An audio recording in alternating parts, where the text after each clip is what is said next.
찬양하겠습니다. 찬송가 303장으로 찬양하겠습니다.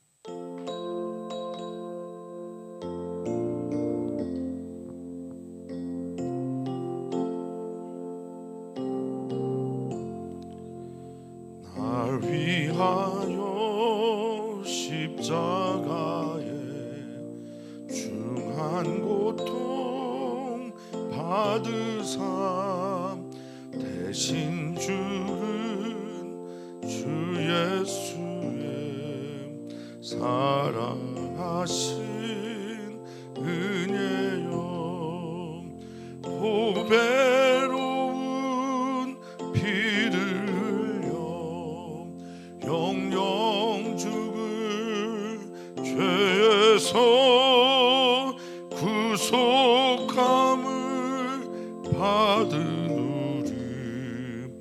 어찌 찬양 안 할까. 예수 안에 있는 우리 한량없이 즐겁고 주 성령의 위로함이 마음속에 자도다.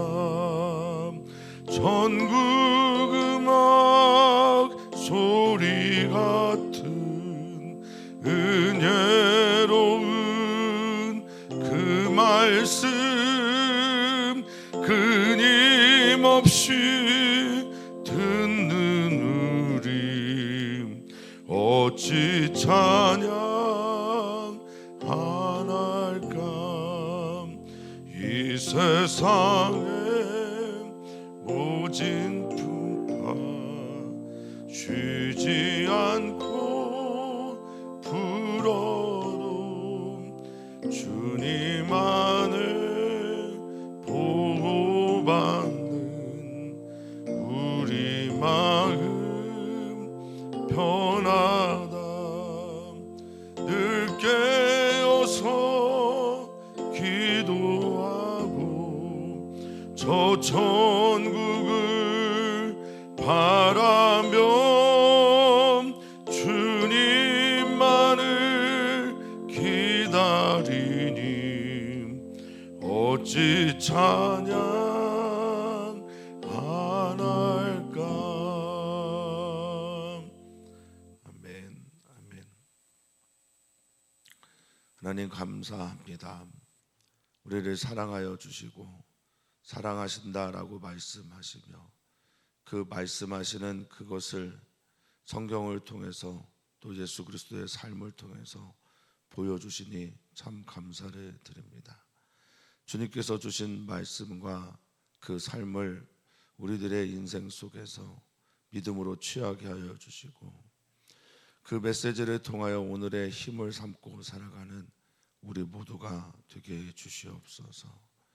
우리의 신앙생활이 우리에게 꼭 필요한 그것을 주님께 요구하는 삶이 되게 하여 주시며 주께서 주신 그 필요한 그것으로 인해 감사하게 하시며 그것을 나누며 살아가는 우리 모두가 되게 하여 주시옵소서.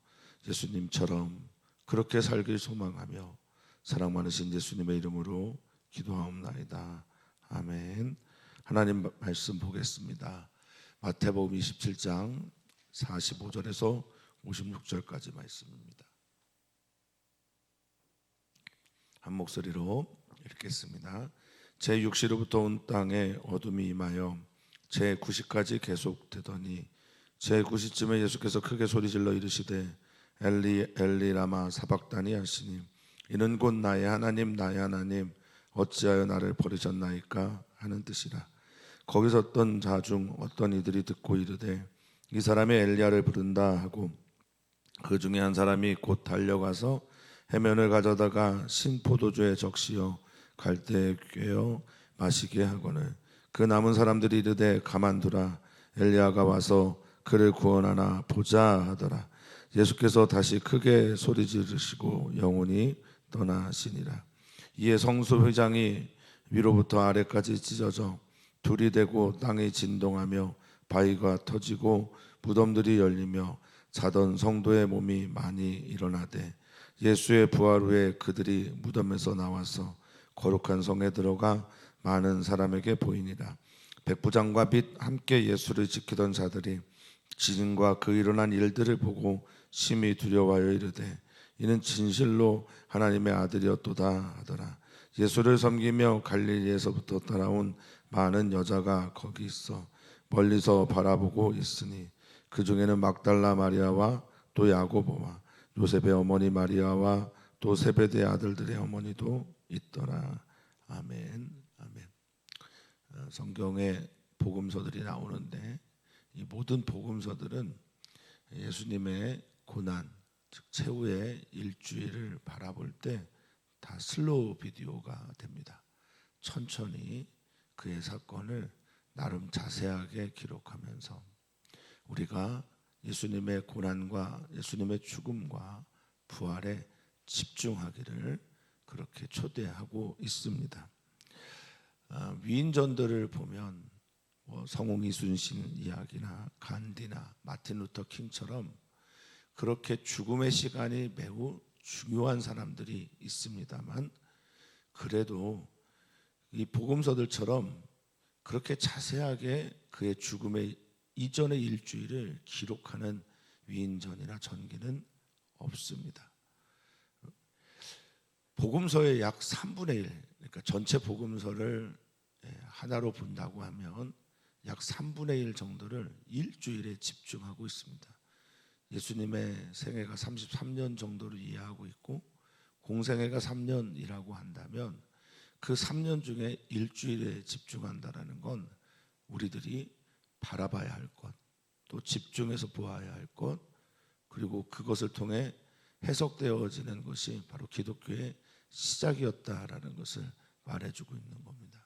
매우 중요하고 복음, 적어도 유앙겔리온이라고 표현하는 복음서에서는 우리에게 기쁜 소식이 되는 예수 그리스도의 이야기는 최후의 일주일에 집중되어 있음을 다시 한번 우리들에게 상기시켜 주고 있습니다. 오늘 본문은 예수님이 십자가에서 죽으시는 이야기 그리고 그 이후에 일어난 사건에 대한 해석들인데요.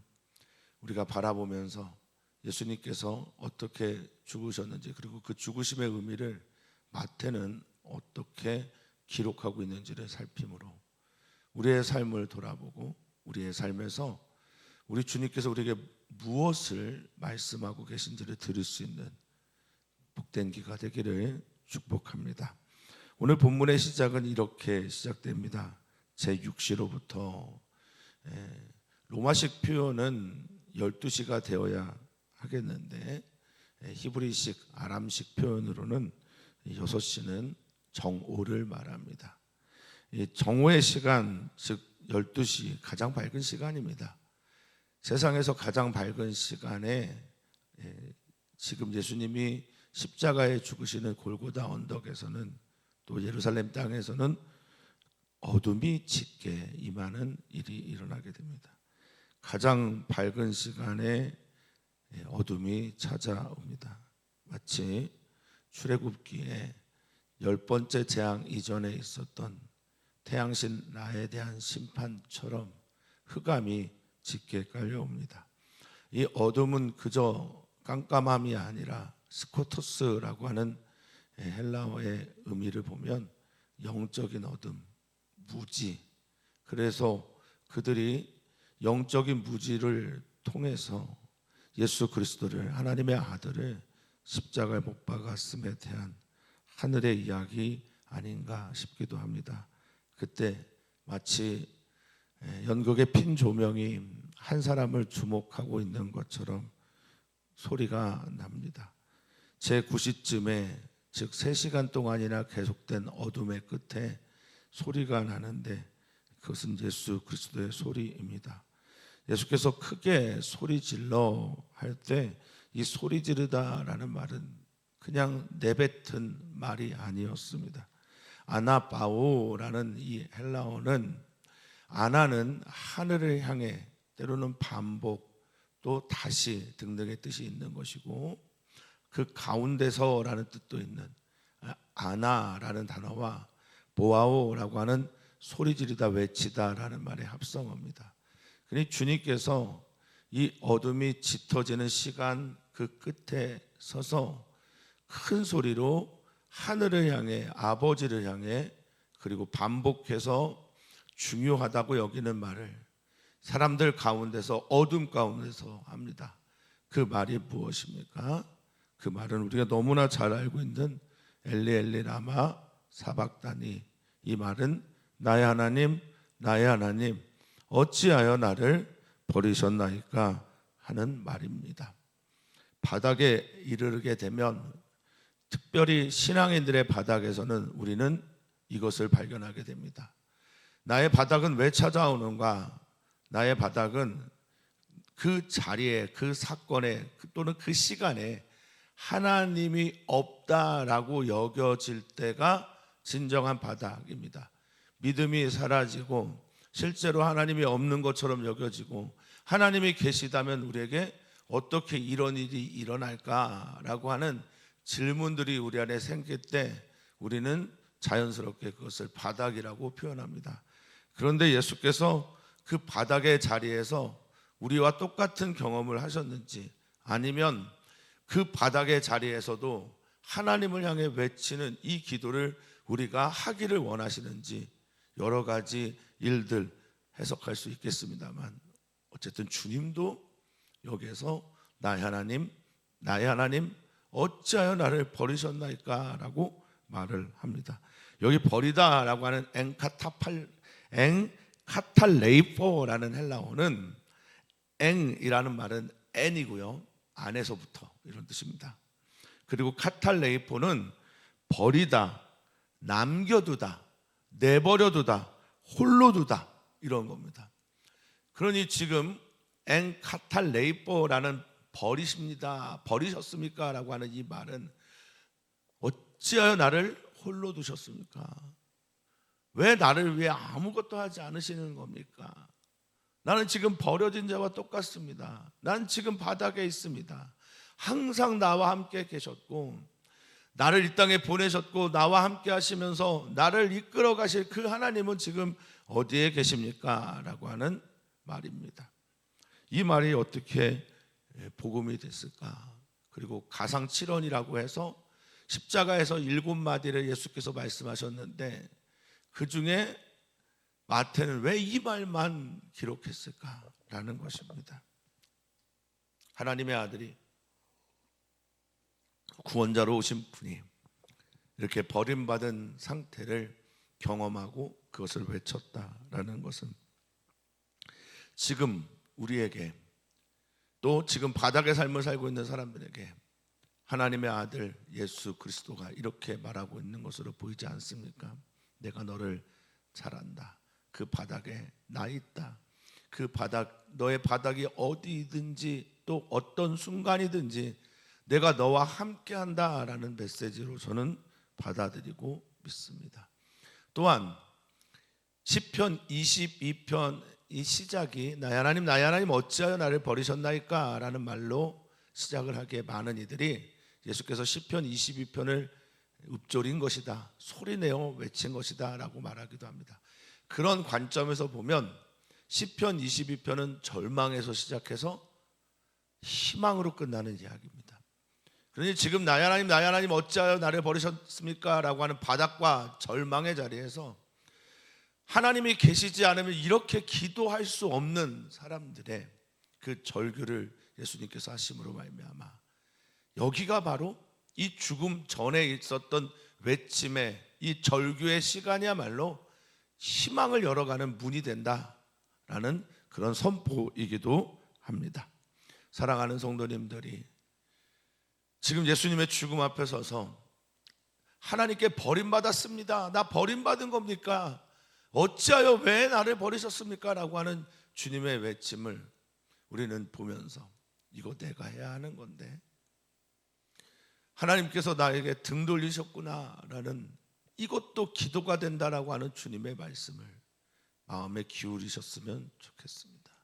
그리고 이 안에는 이 바닥의 시간에 하나님이 계시기를 원하는 예수님의 간절한 외침과 두 번째, 이 바닥의 시간에도 하나님이 계시기 때문에 나는 이렇게 고백한다라고 하는 예수님의 이 신앙의 고백이 오늘 우리들의 고백이 되기를 간절히 소망해 봅니다. 어찌하여 나를 버리셨나이까 라고 하는 외침은, 이곳에 하나님이 계신데 어찌하여 나를 버리신 것처럼 그렇게 나는 힘듭니까? 라고 하는 외침과 함께 거기가 바로 소망의 문이, 희망의 문이 되기를 진심으로 축복합니다. 이런 경험, 즉 예수님을 인격적으로 만나는 나의 바닥의 끝에서 예수님을 인격적으로 만나고 고백하는 은총이 우리 모두에게 있기를 바라겠습니다. 자, 이런 외침에 대해서 사람들은 이렇게 해석을 합니다. 저 사람이 엘리야를 부르나? 여기에는 몇 가지 의미가 있는데, 나의 하나님 나의 하나님 어찌하여 나를 버리셨나이까 라는 소리가 제대로 안 들렸을 수도 있습니다. 또 하나는 예수님의 그 말씀이, 외마디의 비명이 너무나 신송모독인 것처럼 들려서 하나님을 믿는 사람이 저렇게 기도하면 안 되지, 하나님께 나를 버리셨습니까? 라고 말하는 건 말이 안 되지 라고 하는 해석도 들어갈 수 있겠습니다. 그런데 또 하나의 해석이 있는데, 당시의 메시아 사상 안에는 메시아가 오기 전에 엘리야가 와서 이 상황들을 정리한다라고 하는 사상이 있었습니다. 그러니까 지금 이 사람들은 여러 가지 의미로 예수가 엘리야를 부른다라고 그렇게 생각을 했을 겁니다. 그런데 그런 일들은 일어나지 않죠.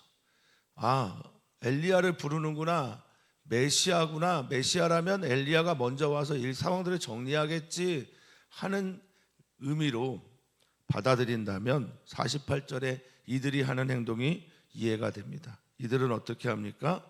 해면을 가져다가 포도주에 적십니다. 해면은 스폰거스라고 하는 스펀지 같은 거예요. 그러니까 물을 가득 머금을 수 있는 그것을 담아서 포도주, 여기는 포도주가 아니라 옥소스라고 하는 헬라어인데 이거는 식초예요. 식초. 그러니까 포도로 만든 산, 이런 거죠. 마치와 진통을 한 거예요. 그러니까 마치와 진통을 하려고 포도주에 적셔서, 옥소스에 적셔서 갈대 이렇게 모아서, 갈대를 모아서 마시게 하려고 합니다.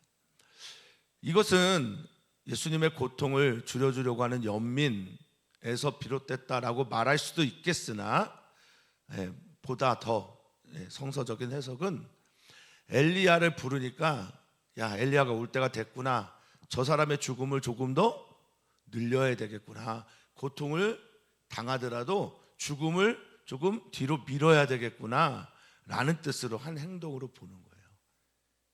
잔인하죠? 그런데 또 남은 사람들은 말합니다.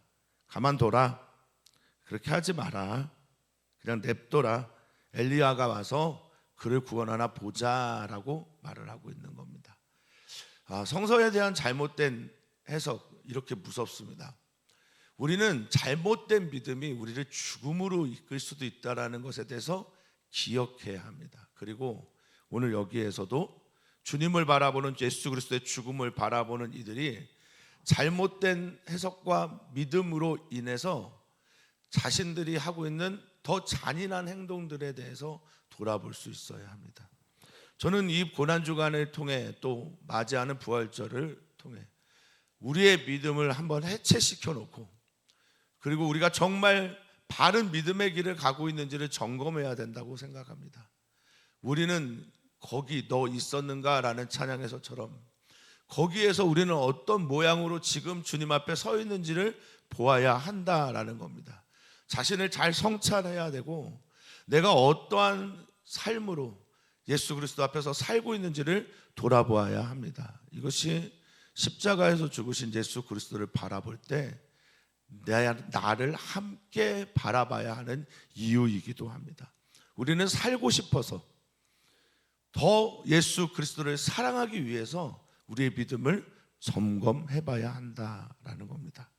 자, 이들의 노력에도 불구하고 예수 그리스도는 어떻게 됩니까? 50절에 다시 크게 소리 지르고 영혼이 떠나다라고 말을 하고 있습니다. 어떤 소리를 질렀는지 마태는 침묵하고 있습니다. 누가는 아버지여 내 영혼 아버지 손에 부탁합니다 라고 말을 했고, 요한은 다 이루었다라고 마무리를 지었습니다.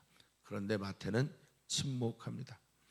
자, 영혼이 떠났다라고 하는 이 말에 대해서 영혼은 푸뉴마를 썼고요. 푸뉴마는 영이며 그의 전 몸이라고 표현하지 않고 푸뉴마 영, 하나님이 거하시는 자리, 그리고 몸이 다 죽게 되었다라는 이들의 수사학적 표현이라고 볼 수 있겠습니다. 그런데 여기서 조금 살펴보고 싶은 게 떠나다라는 말입니다. 이 아피엠이라는 단어를 썼어요. 아피엠은 옮겨가다라는 뜻입니다.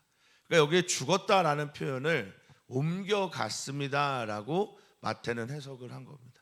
어떤 사람의 죽음이 눈을 감고 뜨게 됐을 때 이 자리에서 천국으로 옮겨가게 되는 것처럼 아버지의 나라로 옮겨가게 됐다라고 마태는 표현한 겁니다. 자, 예수 그리스도가 죽게 되었습니다. 영혼이 떠나가게 됐습니다. 그때 일어나는 일들이 있습니다. 51절에 보니까 성소휘장이 위로부터 아래까지 찢어져 그리고 둘이 되었다라고 말합니다. 땅이 진동하며 바위가 터지고 무덤들이 열리며 자던 성도의 몸이 많이 일어나는 예수 그리스도의 죽음 이후에 일어난 사건들을 마태는 보고하고 있습니다. 이에 성소회장이 위로부터 아래까지 찢어졌다라는 말은 더 이상 성전 제의, 성전의 제사를 통해서 하나님께 예배하고 나아가는 길이 의미가 없음을 말하게 하는 것이며, 성전에서만 하나님께 용서받는 것이 아니라 성전에 있는 휘장이 찢어짐으로 말미암아 우리가 예수 그리스도의 보혈의 은총으로 말미암아 십자가의 사랑으로 말미암아 어디에서나 지성소가 될 수 있게 하는 길이 열렸다라는 겁니다.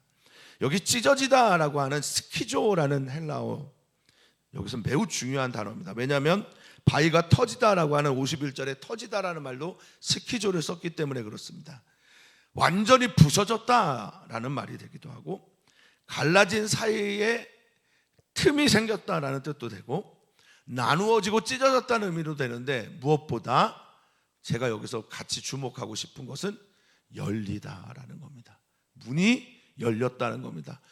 대제사장이 1년에 한 번 들어가서 이것이 하나님의 거룩함에 대한 인간의 태도여야 하는데, 이것이 마치 권력이 된 시대, 나는 지성소에 들어갈 수 있는 자니까 내 말을 잘 들어야 돼 라고 착각하고 있는, 하나님의 은혜를 자신의 권력으로 뒤바꿔 놔버린 이 성전 체계를 만들어낸 종교 권력자들에 대한 하나님의 일침이라고 저는 봅니다. 휘장이 찢어져 둘이 되어 성소에서 지성소로 들어갈 수 있는 문이 열리게 되었고, 아멘. 그래서 여러분 들어가셔야 됩니다.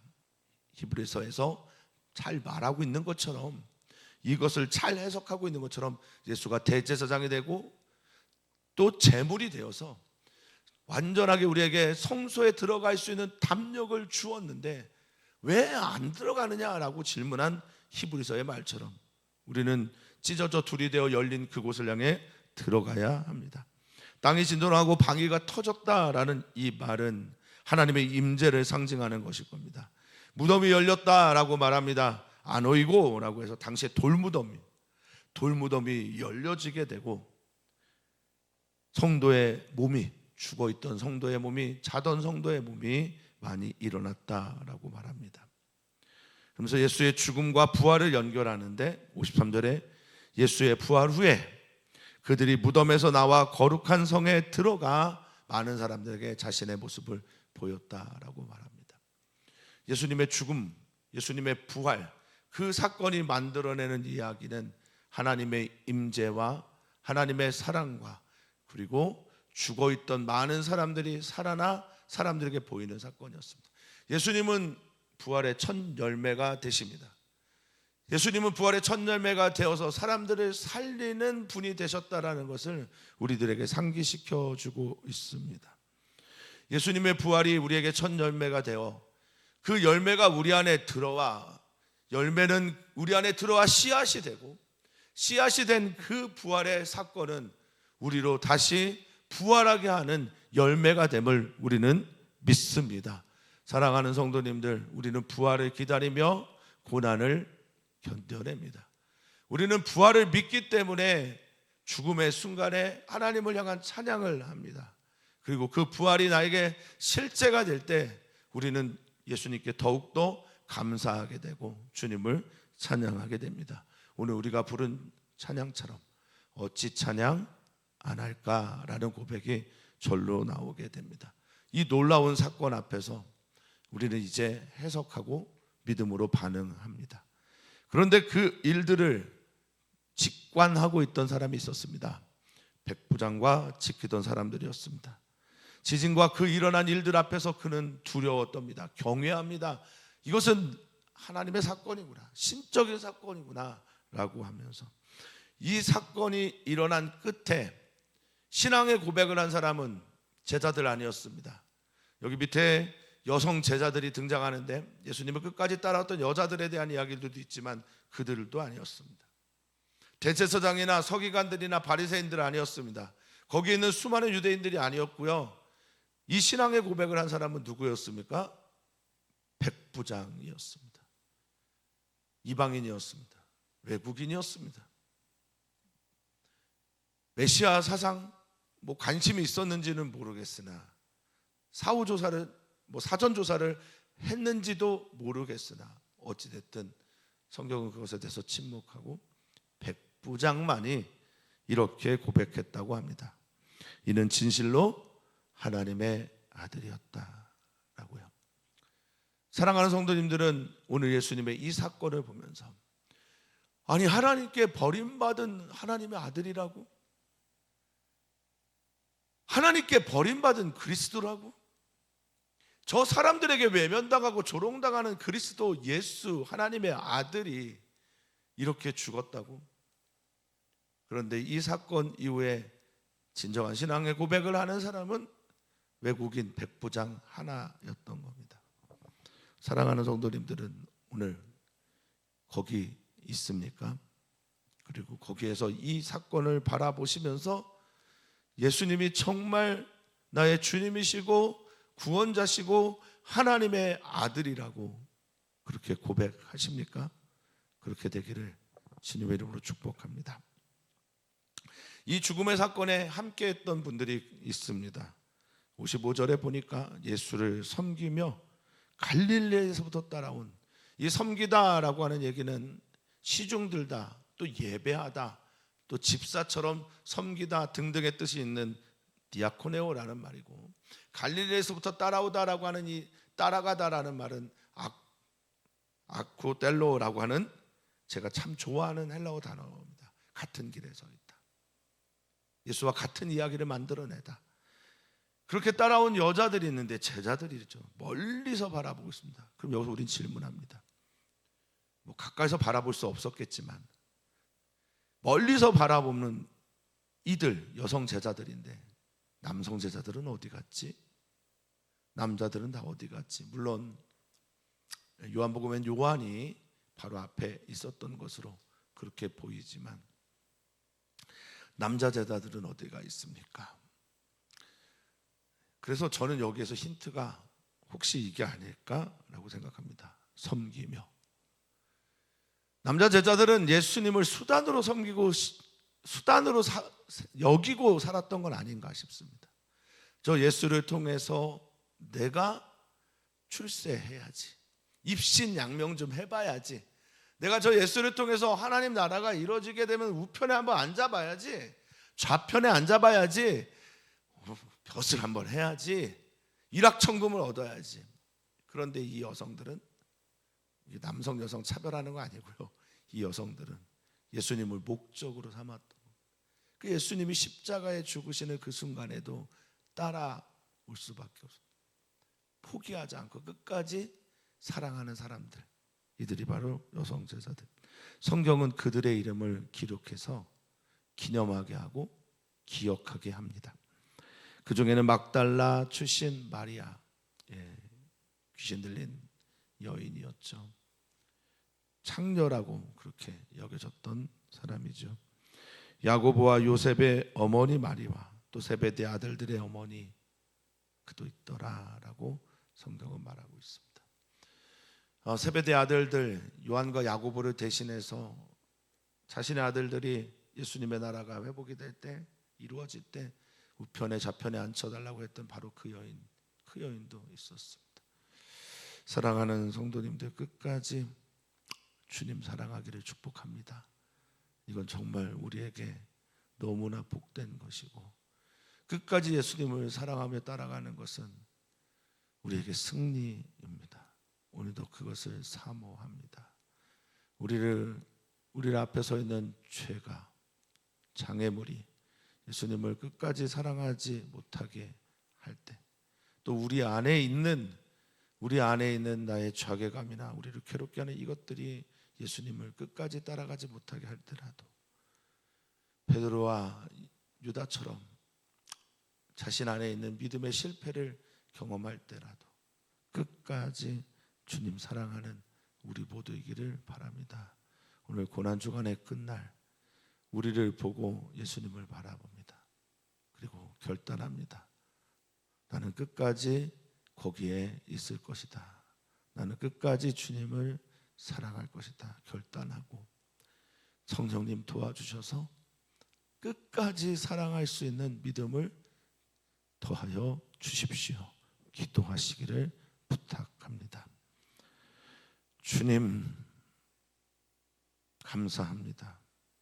어찌하여 나를 버리셨나이까 라고 해주셔서 감사합니다. 그때 그것에 대해서 정확하게 해석할 수 있는 사람이 몇이나 되겠습니까마는, 주님 저도 가끔 나의 하나님 어찌하여 나를 버리셨습니까 라고 하는 그런 감정과 느낌과 믿음의 무너짐을 경험할 때가 있습니다. 예수 그리스도도 나를 너무나 잘 안다고 하시는 우리 하나님의 아들 예수님도 그 고백을 하셨다는 것을 알게 될 때 우리에게 얼마나 큰 위로가 되는지, 바닥에서 외쳐야 되는 소리가 정직해야 함을, 진실해야 함을 알려주시는 이 외침은 얼마나 우리에게 큰 힘이 되는지 모릅니다. 오 주님, 주님을 사랑합니다. 그리고 주님께 감사합니다. 그리고 주님의 이 말씀이 나에게는, 우리에게는 복음입니다. 오늘 우리를 사랑하셔서 끝까지 포기하지 않으시는 주님처럼 우리도 주님을 사랑해서 끝까지 포기하지 않고 나아갈 수 있도록 주여 우리와 함께하여 주시옵소서. 감사함의 예수님의 이름으로 기도하옵나이다. 아멘.